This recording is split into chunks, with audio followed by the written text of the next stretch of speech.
අද අපි ගෙනාවේ 2016 අවුරුද්දේ රිලීස් වුණු සූටෝපියා පළවෙනි චිත්‍රපටය. කතාව පටන් ගන්නේ බනී බරුව කියන පුංචි හාවෝ ඉන්න ගම්මානයේ. එතන තිබුණා කුඩා ළමයින්ගේ වේදිකා නාට්‍යයක්. ඒ නාට්‍යයේදී පුංචි ජූඩි හොප්ස් තමන්ගේ ලොකුම හීනේ හැමෝටම කියනවා. ඒ තමයි සූටෝපියා කියන ලොකු නගරෙට ගිහිල්ලා පොලිස් නිලධාරිනියක් වෙන එක. ඒ කාලේ සතුන් දඩයම් කරන සත්තු, ඒ කියන්නේ ප්‍රෙඩේටර්ස් සහ ගොදුරු වෙන සත්තු, ඒ කියන්නේ ප්‍රේ කියලා බෙදීමක් තිබෙන්නේ නැහැ. හැමෝම සමගියෙන් හිටියේ. ඒත් ජූඩිගේ අම්මයි තාත්තයි වන ස්ටූ සහ පොනි ජූඩිට කිව්වේ හීන පස්සේ දුවන්නේ නැතුව හාවු කරන සාමාන්‍ය රස්සාව උන ගොවි තැන කරන්න කියලා. හැබැයි ජූඩි ඒකට එකඟ වුණේ නෑ. එදාම ජූඩි දැක්කා ගිඩියන් ග්‍රේ කියන නරියා තමන්ගේ යාළුවන්ගේ ටිකට් වගේ උදුරගෙන හිරහැර කරනවා. ජූඩි බය නැතුව ඉදිරිපත් වෙලා ඒක නවත්තන්න ගියාම ගිඩියන් අයට පහර දීලා මූණ හීරුවා. හැබැයි ජූඩි හොරෙන්ම ඒ ටිකට් ටික බේරගෙන තිබුණා. එදා අය තදින්ම හිතාගත්තා කවදා හරි නීතිය රකින්න කෙනෙක් වෙනවමයි කියලා. අවුරුදු 15කට පස්සේ ජූඩි පොලිස් ඇකඩමියට ඇතුළත් වෙනවා. එතන ඉන්නේ රයිනෝලා, අලි,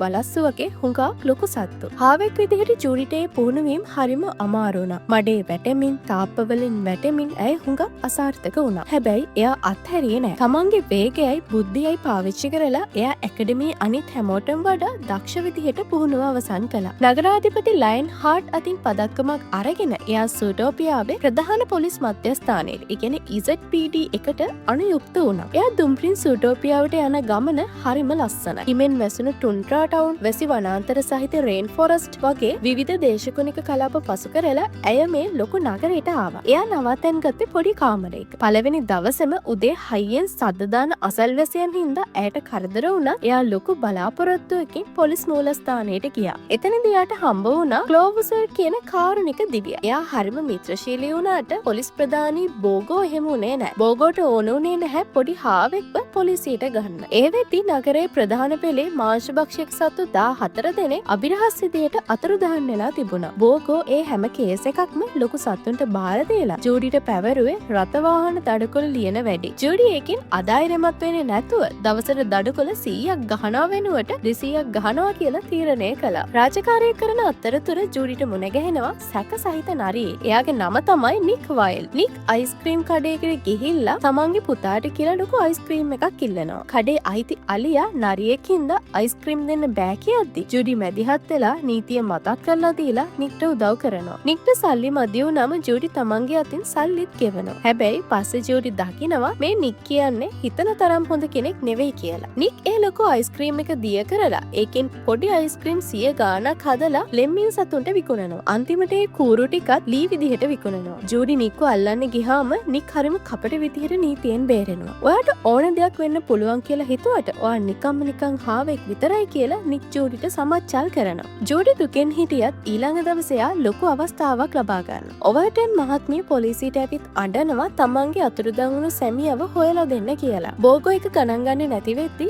ජූඩි ස්වේච්ඡාවෙන්ම ඒක බාර ගන්නවා. ඒ වෙලාවට එතනට ආපු නියෝජ්‍ය නගරාධිපතිනි බෙල්වෙද ඒක අනුමත කරනවා. බෝගෝට වෙන කරන්න දෙයක් නැති නිසා ජූඩිට පැය 48ක් දෙනවා මේක විසඳන්න. බැරි වුණොත් එයා රස්සාවෙන් අයින් වෙන්න ඕන. ජූඩි ළඟ තිබුණු එකම සාක්ෂිය ඔවර්ටන් මහතා අතුරුදන් වෙන්න කලින් අන්තිමට ගත්ත ෆොටෝ එක. ඒකේ නික් වයිල්ඩ් ඉන්නවා. ජූඩි උපක්‍රමශීලීව නික්ව හොයාගෙන ගිහිල්ලා එයාගේ බදු වංචා ගැන පටිගත කරපු ශබ්දපටයක් පාවිච්චි කරලා එයාව බය කරලා තමන්ගේ විමර්ශනයට උදව් කරගන්නවා. එයාලා දෙන්න මුලින්ම යන්නේ ඔවර්ටන් ගියපු යෝගා මධ්‍යස්ථානෙට. එතන හිටපු යාක් සතාගෙන් දැනගන්නවා ඔවර්ටන්ව සුදු පාට මෝටර් රථයකින් කවුරු හරි අරගෙන ගියා කියලා. ඒ වාහනේ අංකය හොයාගන්න ජූඩි සහ නික් වාහන ලියාපදිංචි අංශයට යනවා. එතන ඉන්නේ ෆ්ලෑෂ් ඇතුළු ස්ලෝත් සත්තු. එයාලා හරිම මන්දගාමී හින්දා පැය ගණනාවක් ගත වුණා. අන්තිමට ජූඩි වාහනේ ඇති කාටද කියලා හොයාගන්නවා. ඒ වාහනේ ටුන්ඩ්‍රා ටවුන් වල ඉන්න මිස්ටර් බිග් කියන බලවත්ම මාෆියා නායකයාට අයිති එකක්. ජූඩි සහ නික් හොරෙන් ඒ වාහනේ පරීක්ෂා කරද්දී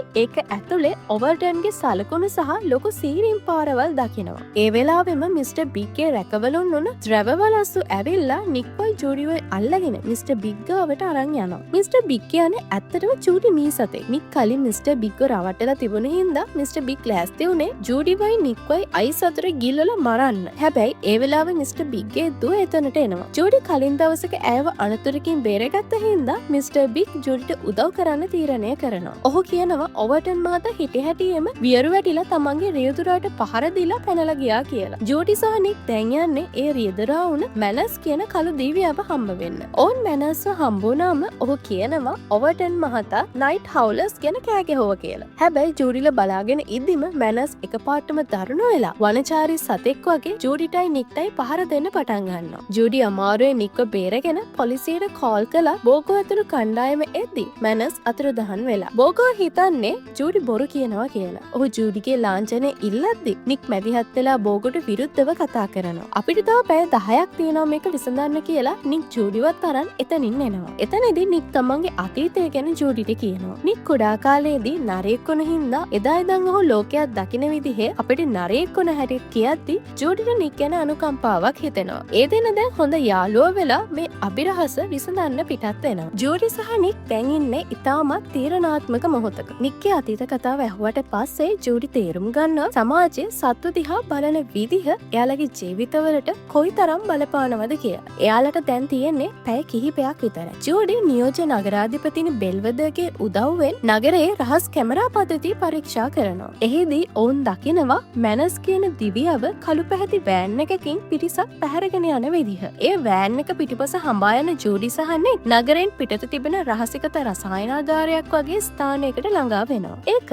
ක්ලිප්සයිඩ් කියලා හඳුන්වන පරණ රෝහලක්. එයාලා හොර රහසෙම ඒ ඇතුළට රිංගනවා. එහිදී එයාලා දකින්නේ මුළු මහත් සූටෝපියාවටම බලපාන ලොකු රහසක්. අතුරුදහන් වුණ සත්තු 14 දෙනාම එහි කූඩුවල තමා සිටිනවා. ඒ හැමෝම වියරු වැටිලා. එයාලා තමන්ගේ සහජ දඩයම්කාරී ගතියට පත් වෙලා එකිනෙකාට පහර දෙනවා. ඒ වෙලාවෙම එතනට නගරාධිපති ලයන් හාට් එනවා. එයා වෛද්‍යවරයෙක් එක්ක කතා කරනවා මේ සත්තු වියරු වැටෙන්නේ ඇයි කියලා තාමත් හොයාගන්න බැරි වුණ එක ගැන. ලයන් හාට් මේක රහසක් විදිහට තියාගන්න උත්සාහ කරන්නේ නගරේ සාමය නැති වෙයි කියන බයට. ජූඩි වහාම තමන්ගේ ෆෝන් එකෙන් මේ හැමදේම වීඩියෝ කරලා පොලිසියට දැනුම් දෙනවා. පොලිසිය ඇවිල්ලා ලයන් හාට්ව අත්අඩංගුවට ගන්නවා. ජූඩි දැන් මුළු නගරේම වීරවරියා. මාධ්‍යවේදීන් එයාව වට කරගෙන ප්‍රශ්න අහනවා. ඒ වෙලාවේ ජූඩි නොදැනුවත්වම වැරදි ප්‍රකාශයක් කරනවා. එයා කියනවා මේ සත්තු වියරු වැටෙන්නේ එයාලගේ ජානමය ප්‍රශ්නයක් නිසා වෙන්න ඇති. එයාලා නැවතත් එයාලගේ පැරණි වනචාරී ගතියට පත් වෙනවා කියලා. මේක අහගෙන හිටපු නික් ගොඩක් දුක් වෙනවා. නික් හිතන්නේ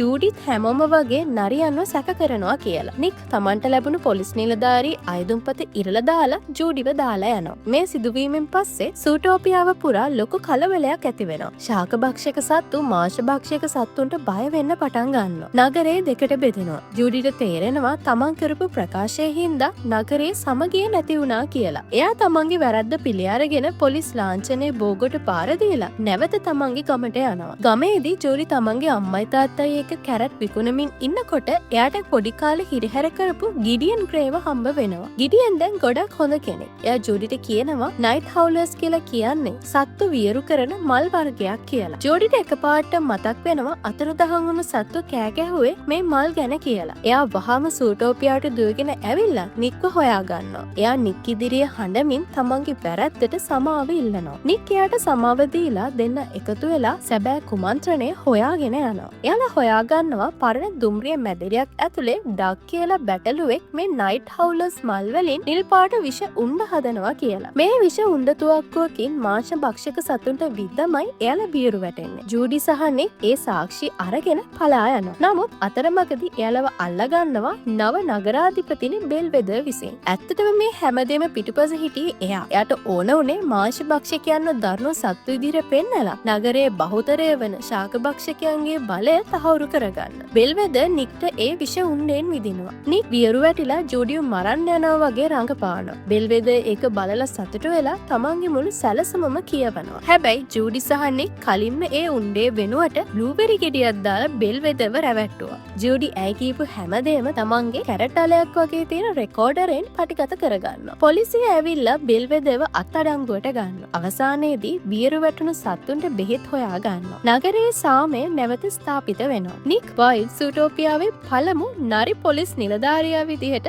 දියුරුම් දෙනවා. ජෝඩි සහ නික් දැන් එකම පොලිස් රථයක රාජකාරී කරන හොඳම යාළුවෝ. චිත්‍රපටය අවසන් වෙන්නේ නගරයේ හැමෝම එකතු වෙලා ගැසෙල් කියන ගායිකාවගේ සංගීත ප්‍රසංගයට සහභාගී වෙමින් සතුටින් නටන දර්ශනයයි.